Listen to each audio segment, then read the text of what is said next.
আমি এখন দাঁড়িয়ে আছি বা কথা বলছি এমন একটি ঐতিহাসিক জায়গায় যেটি গুরুত্ব রয়েছে পুরো আমেরিকা জুড়ে। 1777 সালে এই হাউজে বসেই লেখা হয়েছিল নিউ ইয়র্ক স্টেটের সংবিধান। 1777 সাল থেকে এই বাড়িটি, এটা বলে সিনেট হাউস, এটি ঐতিহ্য গ্রহণ করছে। এটি নিউ ইয়র্ক সিটি থেকে মাত্র 90 মাইল দূরে অবস্থিত কিংস্টনে।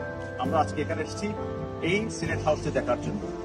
সেনেট হাউস নিউ ইয়র্কের কিংস্টনে অবস্থিত একটি চমকপ্রদ ঐতিহাসিক স্থাপনা, যা আমেরিকার বিপ্লবী যুদ্ধের সময় গুরুত্বপূর্ণ ভূমিকা পালন করেছে।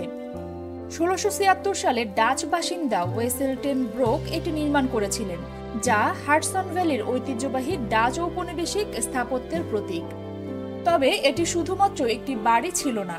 1777 সালে এটি নিউ ইয়র্কের প্রথম সিনেটের আসন হিসেবে ব্যবহৃত হয়, কারণ কিংস্টন তখন রাজ্যের প্রথম রাজধানী হিসেবে নির্বাচিত হয়েছিল।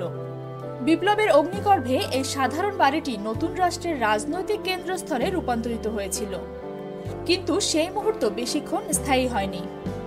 একই বছরে ব্রিটিশ বাহিনী কিংস্টন আক্রমণ করে এবং শহরটি সম্পূর্ণ পুড়িয়ে দেয়। সেনেট হাউসও ধ্বংসের মুখোমুখি হয়েছিল, কিন্তু কোনো মতে রক্ষা পায়। কিন্তু এই ইতিহাস এখানেই শেষ হয়নি। 1887 সালে নিউ ইয়র্ক রাজ্য এই বাড়িটির গুরুত্ব বুঝতে পেরে এটিকে তাদের প্রথম ঐতিহাসিক স্থাপনাগুলোর একটি হিসেবে সংরক্ষণ করে। 1920-এর দশকে এখানে একটি জাদুঘর নির্মাণ করা হয়, যেখানে সেনেটের ইতিহাস এবং কিংস্টনের বিখ্যাত শিল্পী জন ভান্ডারলিনের শিল্পকর্ম প্রদর্শন করা হয়। সেনেট হাউস এখন একটি জনপ্রিয় পর্যটন কেন্দ্র।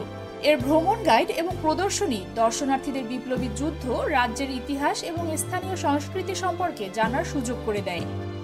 আজও দর্শনার্থীরা এর ঐতিহাসিক ঘরগুলোর মধ্য দিয়ে হেঁটে যেতে পারেন, যা 1800 শতকের গৌরবময় সময়ের ছাপ বহন করে।